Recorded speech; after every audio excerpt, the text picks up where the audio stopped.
So at Aperture, we develop a new class of medicines for neurodegenerative diseases that mimic the effects of protective gene variants, what we call supervariants, that we find in individuals with exceptional resilience to disease. Our mission is to develop first-in-class therapeutics for the growing population of patients with age-related neurodegeneration that is spanning multiple conditions from some of the most severe, like ALS, to some of the most prevalent, like Alzheimer's disease. None of these diseases really have any therapeutics that would make a significant impact in the life of individuals and slow or halt the progression of the disease. And so our unique approach leverages the fact that the global population is genetically extremely diverse, and this really serves as a natural experiment that helps us to understand why some people do have neurodegeneration and progress through it fast, and others are more protected. There are some great examples of genetic variation playing a role in genetic risk as well as resilience, like genetic variants in PCSK9 that are protected from cardiovascular disease, or CCR5 genetic variants that are protected from HIV infection. Our mission is to identify which genetic variants are the largest impact genetic variants that provide resilience from age-related neurodegeneration. To do that, we have compiled some of the largest databases of patients with genomic and clinical data that we're able to mine using machine learning approaches to pinpoint which genetic variants are associated with slower progression of disease and later stage of onset. After identifying these variants, we're able to develop molecules like antisense oligonucleotides or siRNA that modulate the activity of the genes to mimic the effect of the protective gene variants and can be applied to the broader patient population that don't have the genetic protection.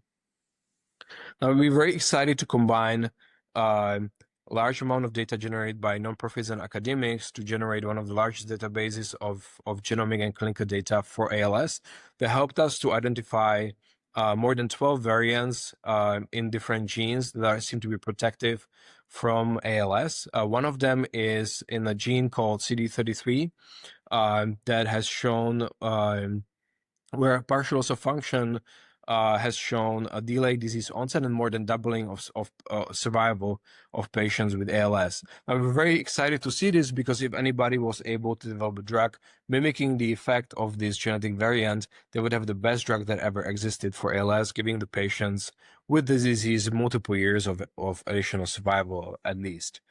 So we have 3 programs ongoing for different genetic targets and neurodegenerative diseases.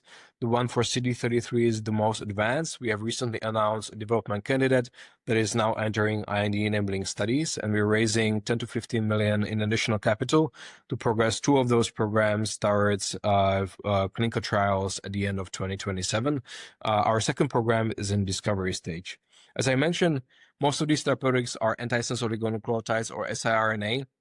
We're also developing and have IP for a delivery technology that actually allows bringing these molecules into a specific cell types where they are relevant. I'm very excited to develop a second generation of the drugs that would have further improved pharmacology.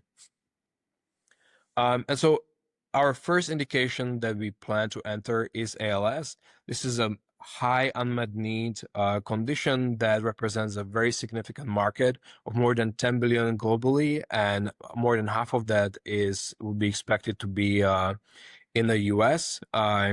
And so we are on track to be in clinic, as I mentioned, at the end of 2027. So that is everything from me. We will be very excited to talk more with you and tell you more about the programs that we're developing and the data behind them. We believe that these are some of the best targets and novel targets for neurodegenerative diseases that haven't been previously drugged, and that based on the human genetic data would have a massive impact on the progression of the disease. And if you feel like it, please reach out to us. You can also find us on our website, aperture.tx.com. Thanks for your attention. Hey, everybody. Great to be here. Cool. Thanks, Martin, for the great overview. And maybe I can just briefly talk about what we like about Aperture. I think they have one of the very solid scientific background in terms of like utilizing a human genetic data, and specifically for the human genetic resilience data. I mean, historically, if you see the neurodegeneration field has been seen a lot of setbacks, and most of this is partly because of not the very potent preclinical models.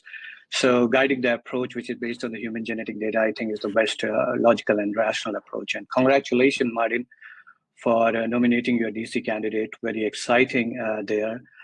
Maybe I would like you to elaborate, and I think which is a very important piece here is the magnitude of effect you see with this target. So this is amazing because I mean currently in the as you see the standard of care for ALS, the current are within like 3 or 5 months, not even more. So this is dramatic if it works even partially. So maybe for our audience, if you can elaborate a bit on that. Sure. So yeah, as I mentioned, in ALS, the typical survival is 2 to 3 years, and so having effects or targets that show 50% inhibition, giving patients 2 to 3 years is massive. As you mentioned correctly, the current therapies give typically 2 to 3 months of extension of survival, and you really have to squint your eyes when you look at the clinical trials to actually believe even that data.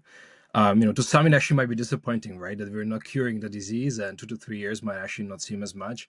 I think the general understanding is that you actually need more than one targets to be modulated to actually cure the disease. And so we were excited to build a pipeline around multiple targets and actually expect some synergies between the targets as well. And so we're sort of excited to push these programs alongside and expect that we'll be actually built, by combining these therapies, we can potentially get to cure eventually. Yeah, very exciting. And maybe one more thing I would like you to highlight on like how do you see this therapies expanding beyond just cognitive decline? I know there is a data and kind of MOA around these molecules. It's like working on inflammation and brain inflammation. There is certain data around them regulating systemic lifespan. Maybe you can better highlight on that. How do you see this broadening beyond just brain cognitive decline? So in ALS, what we actually track is the disease progression, motor decline, and survival. And so we see that for the targets that we identify, they're sort of broadly induced and cause pathology through inflammation in different parts of the CNS based on the specific disease. CD33 have been previously identified to be important in Alzheimer's. That's where it sort of causes the issues with the cognitive decline. But we expect that it will be sort of induced in a couple of different conditions. Based on wherever the sort of pathology initiates. And so really the therapies that we're developing are sort of disease modifying and sort of broadly effective on a couple of different phenotypes, really depending on what disease you're getting. Very cool. No, pretty exciting in that thing.